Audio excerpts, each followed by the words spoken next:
भाइयों बहनों, जब आप 4 तारीख को वोट करने जाएं तो जरा घर में जो गैस सिलेंडर है ना, उसको जरा नमस्कार करके जाइए।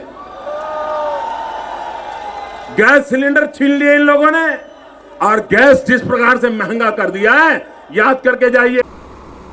नमस्कार, जनसंवाद में आपका स्वागत है दोस्तों। आज की 19 मई फटाफट ब्रेकिंग न्यूज निकल के आ रही है करके आपको विस्तार से बताएंगे। तो दोस्तों, कर्नाटका के सीएम डिप्टी सीएम के नामों की घोषणा के बाद कांग्रेस पार्टी का बड़ा बयान, शक्ति प्रदर्शन की तैयारी। 20 तारीख को होगा शपथ से ठीक पहले ममता बनर्जी, शरद पवार, नीतीश कुमार समेत किनको किनको निमंत्रण मिला वो हम आपको बताएंगे। इस बीच डीके शिवकुमार और सिद्धरमैया के बीच क्या कुछ डील, राहुल गांधी ने कैसे मना, वो सब बताएंगे। दूसरी बड़ी अपडेट निकल के आई है। तो दोस्तों, 10 दिन के दौरे पर अमेरिका जा रहे राहुल गांधी। तीसरी बड़ी अपडेट निकल के आ रही है। तो दोस्तों, पाकिस्तान में क्यों बढ़ रही है टेंशन, आतंकियों को सौंपने के लिए इमरान की दी गई डेडलाइन खत्म, पाकिस्तान में हाहाकार।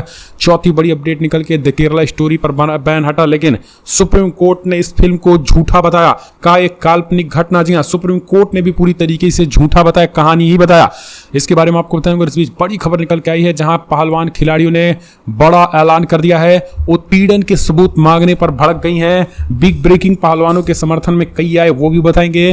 इस बीच बड़ी खबर निकल के आई है दोस्तों, जहां ईडी सीबीआई के एक्शन लगातार जारी है। इस बीच बहुजन समाज पार्टी ने कर दिया है बड़ा ऐलान, वो भी बताएंगे। डीवाई चंद्रचूड़ का धन्यवाद क्यों कहा है, मंत्रालय बदले जाने पर रोए किरण रिजिजू जी। और जातीय जनगणना को लेकर भी आ गया है बड़ा फैसला। समीर वानखेड़े समेत सब कुछ मामले के करके आपको विस्तार से बताएंगे। लेकिन उससे पहले एक छोटा सा अगर आपने चैनल को सब्सक्राइब नहीं किया तो पल पल के अपडेट के लिए चैनल को सब्सक्राइब करना ना भूलें। दोस्तों, पहली बड़ी अपडेट निकल के आई, आपको बता दें, कर्नाटका में कांग्रेस पार्टी की बड़ी तैयारी। कर्नाटका में सीएम डिप्टी सीएम के नामों का ऐलान, सिद्धरमैया मुख्यमंत्री तो डीके शिवकुमार डिप्टी सीएम पर नामों की घोषणा। शक्ति प्रदर्शन की तैयारी, कल होगा शपथ ग्रहण समारोह। दरअसल दूसरी बार कर्नाटका के मुख्यमंत्री बनने जा रहे सिद्धरमैया ने गुरुवार को कहा है कि डीके शिवकुमार के साथ मिलकर लोगों के हितों की रक्षा के लिए एकजुट रहेंगे। कांग्रेस अध्यक्ष मल्लिकार्जुन खड़गे और नामित उप मुख्यमंत्री डीके शिवकुमार के साथ एक तस्वीर साझा करते हुए सिद्धरमैया ने सोशल मीडिया पर लिखा कि कर्नल लोगों के हितों की रक्षा के लिए हमारे साथ एकजुट रहेंगे और हम एक परिवार की तरह काम करेंगे। तस्वीर में तीनों मुस्कुराते हुए एक साथ हाथ उठाते नजर आए हैं। सिद्धरमैया ने कहा है कि पार्टी दी गई सभी गारंटियों को पूरा करने के लिए कांग्रेस एक परिवार की तरह काम करेगी। सिद्धरमैया ने आगे कहा है कि सरकार जन समर्थक, पारदर्शी और भ्रष्टाचार मुक्त प्रशासन भी सुनिश्चित करेगी।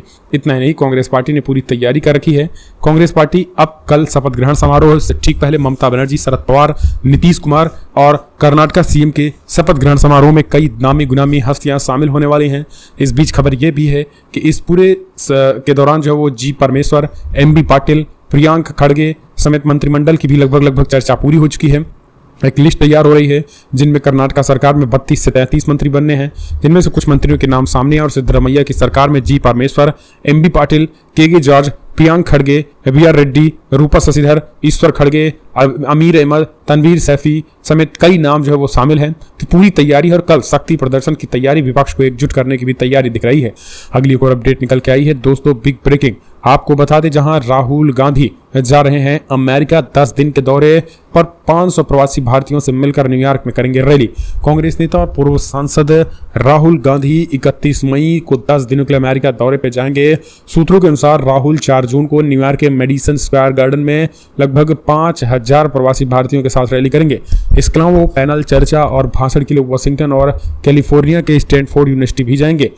राहुल अपनी इस यात्रा के दौरान अमेरिका के राजनेता और उद्योगपतियों से भी मुलाकात करेंगे। इस बीच पीएम मोदी 22 जून को राजकीय यात्रा के लिए अमेरिका जाएंगे। विदेश मंत्री ने पिछले हफ्ते एक प्रेस बयान बताया था। लेकिन आपको बता दें, राहुल गांधी का प्रधानमंत्री नरेंद्र मोदी से ठीक पहले जाना बीजेपी की टेंशन बढ़ा दिया है।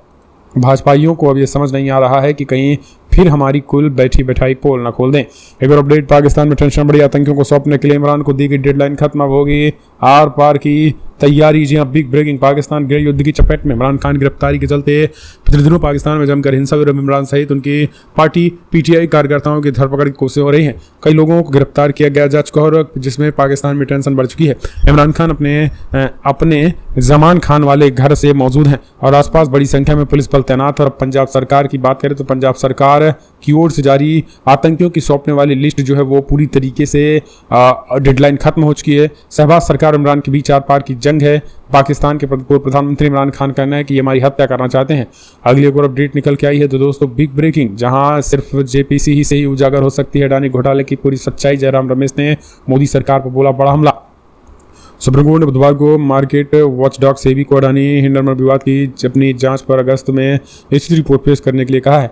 इस पर कांग्रेस ने कहा है कि शीर्ष अदालत की निगरानी में जांच की समय सीमित और सिर्फ संयुक्त संसदीय समिति जेपीसी हमारा सारा सच ला सकती है। कांग्रेस महासचिव जयराम रमेश ने ट्वीट करके कहा है कि सेबी ने 6 महीने का समय मांगा और कहा कि पूरी समीक्षा से 15 महीने लगेंगे। सुप्रीम कोर्ट ने समय सीमा 3 महीने बढ़ा दी है। उन्होंने कहा कि सुप्रीम कोर्ट की निगरानी में जांच प्रतिबूधी कानूनों के उल्लंघन तक सीमित है। सिर्फ जेपीसी ही मोदानी घोटाले के बारे में पूरी सच्चाई को उजागर कर सकती है। सीधे तौर पर उन्होंने एक बड़ा हमला बोला है। एक और update, the Kerala story ban हटा, लेकिन कोर्ट ने कहा यह पूरी तरीके से काल्पनिक, सच से है परे, बहुत परेशान होने की जरूरत नहीं इस फिल्म को लेकर। सुप्रीम कोर्ट ने द केरला स्टोरी फिल्म पश्चिम बंगाल सरकार पर लगाए बैन को तो फिलहाल हटा दिया। साथ ही अदालत ने फिल्म निर्माताओं से कहा है कि वो एक डिस्क्लेमर लगाएं और कि वो फिल्म पूरी तरीके से काल्पनिक है, क्योंकि ये फिल्म जब सच्ची घटना पर आधारित नहीं है तो इस पूरे फिल्म में डिस्क्लेमर होना चाहिए, और डिस्क्लेमर नहीं होगा तो इस फिल्म को लेकर के जो है वो तमाम तरीके के कयासबाजियां होंगी। तो सीधे तौर पर जो है वो सुप्रीम कोर्ट ने इस फिल्म को काल्पनिक बताया, ना कि इसे वास्तविक और केरला की स्टोरी बताया। तो भाजपाइयों को एक तरीके से तगड़ा झटका है, क्योंकि ये कहानी ही पूरी तरीके से झूठी हो चुकी है। एक और अपडेट, किरण रिजिजू को कानून मंत्री के पद से हटाए जाने पर बोले संजय राउत, ये नया व्यवस्था की बात है। दरअसल केंद्रीय मंत्रिमंडल में बड़ा फेरबदल देखने को मिला। सरकार ने किरण रिजिजू को कानून मंत्री पद से हटाकर उनकी जगह अर्जुन राम मेघवाल कानून मंत्री बना दिया। रिजिजू को कानून मंत्री से हटाए जाने पर शिवसेना यूबीटी नेता संजय राउत ने तंज कसा। संजय राउत ने कहा कि केंद्र सरकार ने रिजिजू के प्रति न्यायपालिका की नाराजगी पर ध्यान नहीं दिया, इसीलिए उनका मंत्रालय बदला गया। उन्होंने कहा कि वो न्याय व्यवस्था की जीत है और इस तरीके से न्याय व्यवस्था पर बोलने वालों के हर व्यक्ति पर शिकंजा कसना जरूरी है। कानून मंत्री के रूप में रिजिजू कोर्ट और हाई कोर्ट न्यायाधीशों की नियुक्ति कोलिजम प्रणाली की आलोचना सबसे आगे निकल कर रहे थे। अगली और अपडेट निकल के आई है। दोस्तों, बिग ब्रेकिंग और उत्पीड़न के मामले में पहलवानों का आर पार। पहलवानों ने कहा किसी भी कीमत पर झुकने को तैयार नहीं। कल ट्विटर पर हुआ ट्रेंड, तत्काल गिरफ्तार करो। जी हाँ, दरअसल आपको बता दें, पहलवानों के समर्थन में लगातार गुस्सा लगातार बढ़ता जा रहा है। कल ट्विटर पे अरेस्ट बृजभूषण शरण सिंह, बृजभूषण शरण को गिरफ्तार करो के ट्विटर पे ट्रेंड किया। इस बीच पहलवानों ने कहा है कि हम तब तक हटने वाले नहीं हैं जब तक पहलवान गिरफ्तारी नहीं होती है। वो बाहुबली है और हमसे सबूत मांगा जा रहा है कि तुम्हारे साथ छेड़खानी कहाँ हुआ, कैसे हुआ। हमसे वीडियो मांगा जा रहा है, हमसे प्रूफ मांगा जा रहा है। हमसे बड़ा प्रूफ हम जो कह रहे हैं, क्या इससे भी बड़ा कोई प्रूफ होता है क्या? तो सीधे तौर पर उन्होंने इस बात को जोड़ दिया और कहा कि मुझसे इससे भी बड़ा कोई प्रूफ होगा हमारे पास, लेकिन आज हमसे सवाल खड़े किए जा रहे हैं और हमसे सबूत मांगे जा रहे हैं। अगली एक और अपडेट निकल के, कर्नाटका की हार से तेलंगाना बीजेपी में दो फाड़, हिंदुत्व के मुद्दे पर असहमत हुए नेता। कर्नाटका विधानसभा चुनाव 2023 में हार का असर भारतीय जनता पार्टी की तेलंगाना इकाई में नजर आई। खबर है कि राज्य में पार्टी हिंदुत्व और मौजूद भारत राष्ट्रीय समिति की सरकार पर हमले के मुद्दे पर दो फाड़ हो गई। तेलंगाना में साल के अंत में विधानसभा चुनाव और दक्षिणी भारत में एकमात्र गढ़ कर्नाटका के गंवाने के बाद भाजपा ने तेलंगाना की चुनावी जंग काफी अहम हो गई है। कहा जा रहा है कि घाटी में पहले ही इस मुद्दे पर राय अलग रही है, लेकिन कर्नाटका के नेताओं के चलते अब खुलकर सामने मुसीबतें आने लगी।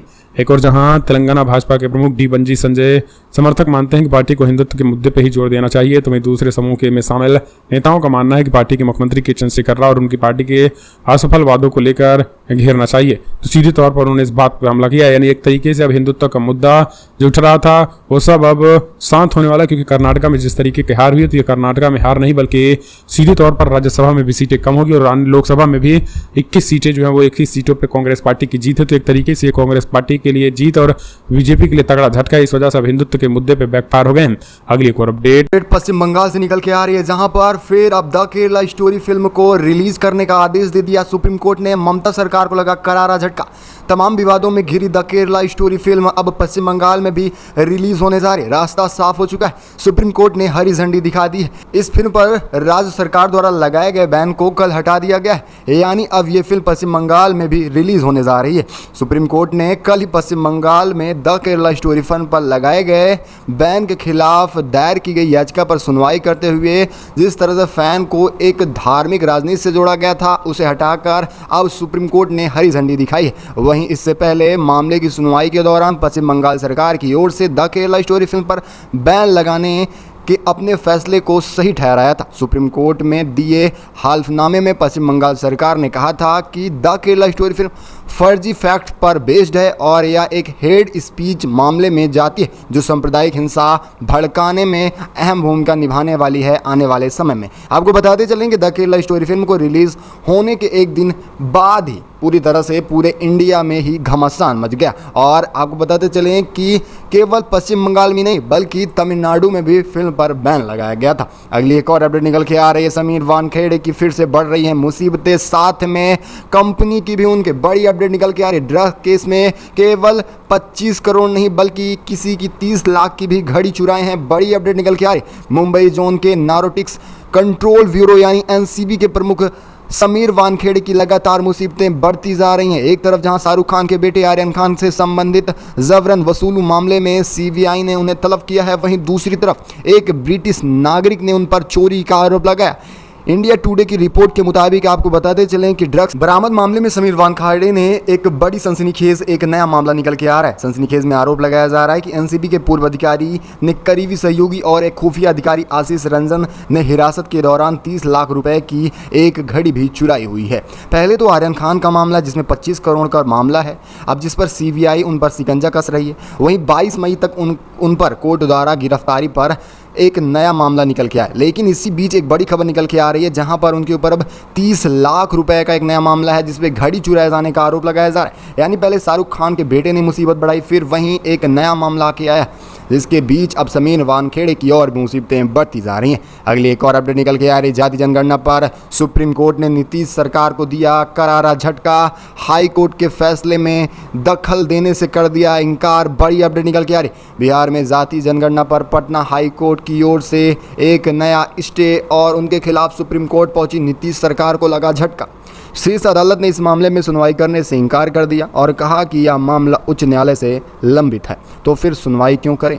अदालत ने कहा कि उच्च न्यायालय में यह केस लंबित है तो ऐसे में इस पर सुनवाई नहीं की जा सकती। उन्होंने कहा कि 3 जुलाई को सुनवाई करने के बाद ही सुप्रीम कोर्ट इस पर सुनवाई या आगे कुछ बात कर सकता है। जस्टिस एएस ओका ने और जस्टिस राजेश बिंदाल ने कहा है कि इस मामले पर सुनवाई अभी नहीं की जा सकती।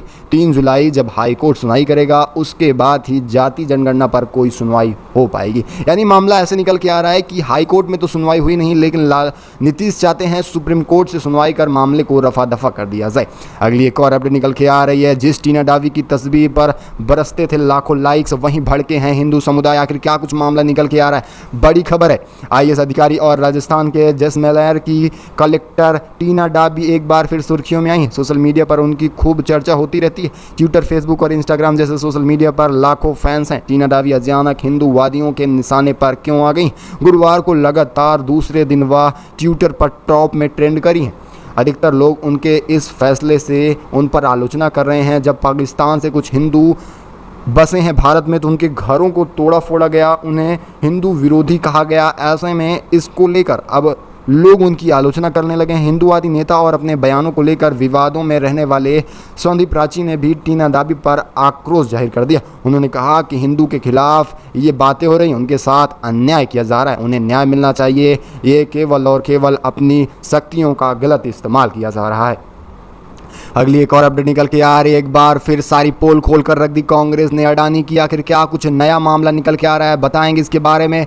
बड़ी अपडेट निकल के आ रही, कांग्रेस ने बुधवार को कंपनी के बाजार पूंजीकरण में गिरावट को लेकर केंद्र सरकार के साथ साथ मोदी और वहीं अडानी पर जमकर हमला बोला है। कांग्रेस के वरिष्ठ नेता जयराम रमेश ने फॉर्म के मार्केट कैपिटल में गिरावट को अडानी कंपनी में निवेश से जोड़ा है और उन्होंने बताया कि जितने भी गिरावट आ रही है, एलआईसी हो या फिर कैपिटल मार्केट क्यों ना हो, इसकी वजह केवल और केवल अडानी ग्रुप रहा है, जिसने भारतीय जनता पार्टी ने खारिज कर दिया। यानी कि भारतीय जनता पार्टी मानने को तैयार नहीं और पार्टी ने उन पर आधी जानकारी के साथ लोगों के गुमराह करने का भी आरोप लगाया। जयराम रमेश ट्वीट कर लिखते हैं, आज से ठीक 1 साल पहले एलआईसी का शेयर बाजार में सूचीबद्ध किया गया था। इसका बाजार पूंजीकरण लगभग 5.48 लाख करोड़ रुपए था, जबकि 35% गिरावट के साथ सन 2023 में दर्ज किया जाता है 3.59 लाख करोड़ का। यानी कि जब से अडानी ग्रुप और मोदी की सहभागीदारी चल रही है तब से करारा झटका लगता नजर आ रहा है एलआईसी पे, जो एक सरकारी संस्था पे जिस पर लोगों का अहम विश्वास था, वहां पर भी अब सरकार पूरी तरह से अपना ताकत दिखा रही है। अगली एक और अपडेट निकल के आ रही है, श्रीनगर में G20 की बैठक को लेकर कड़ी सुरक्षा बढ़ाई गई है। बड़ी अपडेट है, केंद्र शासित प्रदेश जम्मू कश्मीर में होने वाली G20 बैठक को लेकर सुरक्षा बलों ने अब कड़ी सुरक्षा देने का ऐलान किया है। ऐसा इसलिए क्योंकि हाल के दिनों में राज्य में आतंकी घटनाएं बढ़ी हुई हैं और G20 की बैठक के मद्देनज़र अब पूरी आर्मी फोर्स ही जम्मू कश्मीर में तैनात होगी, जिसके तहत अब G20 की बैठक को आगे बढ़ाया जाएगा। वहीं G20 की बैठक को देखते हुए अब आपको बताते चलें कि राजनाथ सिंह बड़ा ऐलान किया कि किसी भी तरह की कोई भी चूं-पूं नहीं होनी चाहिए G20 बैठक के अंदर, और सुरक्षा बलों को खास निर्देश दिया गया है कि केंद्र शासित प्रदेश जम्मू कश्मीर में होने वाली G20 बैठक को लेकर अब कड़ी सुरक्षा दी जाएगी। अगली एक और अपडेट निकल के आ रही है, चलते हैं, बड़ी खबर है, पीके गुप्ता होने वाले हैं दिल्ली के नए चीफ सेक्रेटरी। नरेश कुमार की लेंगे जगह। बड़ी अपडेट निकल के आ रहे, सीएम केजरीवाल के हाथों में शक्तियां आने के बाद एक नया बदलाव देखने को मिल सकता है। बड़ी अपडेट निकल के आ रही, दिल्ली में जल्द ही नए चीफ सेक्रेटरी के रूप में नियुक्त होने जा रहे हैं। इसके लिए दिल्ली के मुख्यमंत्री अरविंद केजरीवाल ने उपराज्यपाल वीके सक्सेना के माध्यम से केंद्र सरकार से अनुमति मांगी है। हाथ में शक्तियां आते ही अब बदलने जा रहे हैं पूरी कायनात। जानकारी के मुताबिक बताते चले कि नरेश कुमार की जगह अब पीके गुप्ता दिल्ली के नए मुख्य सचिव की कमान संभालने जा रहे हैं। पीके गुप्ता 1989 बैच के आईएएस अफसर रहे। समाचार एजेंसी के मुताबिक दिल्ली की आम आदमी पार्टी सरकार ने 1989 बैच के आईएएस अधिकारी पीके गुप्ता को अब दिल्ली का नया मुख्य सचिव नियुक्त करने जा रही है और केंद्र सरकार से मंजूरी मांगी गई है। अगली एक और अपडेट निकल के आ रही है, चलते हैं, ज्ञानवापी मस्जिद को लेकर बड़ी खबर है, जहां अब मंदिर परिषद के अंदर शिवलिंग पर होगी कार्बन टेस्टिंग। मामला पहुंचा है सुप्रीम कोर्ट, आज आने वाली है बड़ी सुनवाई। सुप्रीम कोर्ट ने शुक्रवार को ज्ञानवापी मस्जिद प्रबंध समिति द्वारा इलाहाबाद हाईकोर्ट के निर्देश के खिलाफ दायर याचिका पर सुनवाई करने जा रहा है। इसमें मस्जिद परिषद के अंदर मौजूदा एक संरचना उम्र निर्धारित करने के लिए अब उस पर कार्बन टेस्टिंग होने वाली। आदेश भी जारी हुआ। हिंदुओं की मान्यता है कि वह एक शिवलिंग है, जबकि वहीं दूसरे पक्ष यानी कि मुसलमानों का यह मानता है कि यह केवल और केवल एक फव्वारा रहा है। जबकि इसी के बीच दोनों बच्चों के बीच घमासान मचा, फिर मामला हाई कोर्ट पहुंचा, फिर वहीं मामला अब सुप्रीम कोर्ट में जा ठहरा है, जहां पर आज बड़ी सुनवाई आ सकती है और बताएंगे पल पल की अपडेट। अब इस पर मुख्य न्यायाधीश डीवाई चंद्रचूड़ अपनी सुनवाई करने जा रहे हैं। अगली एक और अपडेट पर चलते हैं, बड़ी खबर निकल के आ रही है, बीजेपी को लगा करारा तमाचा, सिद्धरमैया बने सीएम, वहीं डीके शिवकुमार बन गए हैं डिप्टी सीएम। बड़ी अपडेट निकल के आ रही है, लगातार बीजेपी चाह रही थी कि कांग्रेस अंदर फूट हो, लेकिन कांग्रेस ने मामला सुलझा लिया है। कर्नाटक में उलझा मुख्यमंत्री पद का मामला अब सुलझ चुका है। सोनिया गांधी के एक आदेश पे डीके शिवकुमार मान चुके हैं और वह अब डिप्टी सीएम के तौर पर कर्नाटक में काम करने वाले। वहीं बात की जाए सिद्धरमैया का, तो वो मुख्यमंत्री के तौर पर अब काम करने जा रहे हैं। खबरें निकल के आ रहे हैं, कर्नाटक में कांग्रेस के प्रमुख शिव कुमार सीएम के अलावा किसी भी पद पर राजी नहीं होने वाले थे। अब मीडिया के सूत्रों का हवाला मिल रहा है और वहीं सोनिया गांधी के कहने पर शिव कुमार डिप्टी सीएम के तौर पर अब तैयार हो चुके हैं। रिपोर्ट के अनुसार शिमला में मौजूद पूर्व राष्ट्रीय अध्यक्ष शिव कुमार ने यह बात खुद ही अपने लफ्जों से कही है कि हम डिप्टी सीएम ही ठीक हैं। मुख्यमंत्री के रूप में मैं खुद ही सिद्धरमैया को देखना चाहता हूं, क्योंकि सिद्धरमैया का यह एक अंतिम राजनीतिक पड़ाव रहा है। इसके बाद सोनिया ने कहा है कि आप खुद ही मुख्यमंत्री बन जाना। और इसके बाद बीजेपी को एक करारा तमाचा लगा है, क्योंकि बीजेपी लगातार चाह रही थी कि कांग्रेस के अंदर मुख्यमंत्री पद को लेकर एक करारी फूट देखने को मिल सकती है, क्योंकि 5 दिन हो चुके थे चुनाव के रिजल्ट आए, लेकिन अब तक मुख्यमंत्री पद को लेकर कोई बड़ी घोषणा नहीं हो पाई थी। ऐसे में एक करारा तमाचा लगा है। दरअसल आपकी क्या राय है, अपनी राय कमेंट के माध्यम से जरूर बताइएगा कि आप बीजेपी का आने वाले समय में सारा एजेंडा फेल होने वाला है और अब दक्षिण राज्य यानी कि तेलंगाना में होने वाले चुनाव में भी अब बीजेपी का सुपड़ा साफ होने वाला है। तो इस वीडियो को लाइक कर ज़्यादा से ज़्यादा शेयर कर अपना समर्थन देना। इस खास बुलेटिन में बस इतना ही, मिलेंगे आपको अगली बड़ी खबर में, तब तक के लिए जय हिंद जय भारत।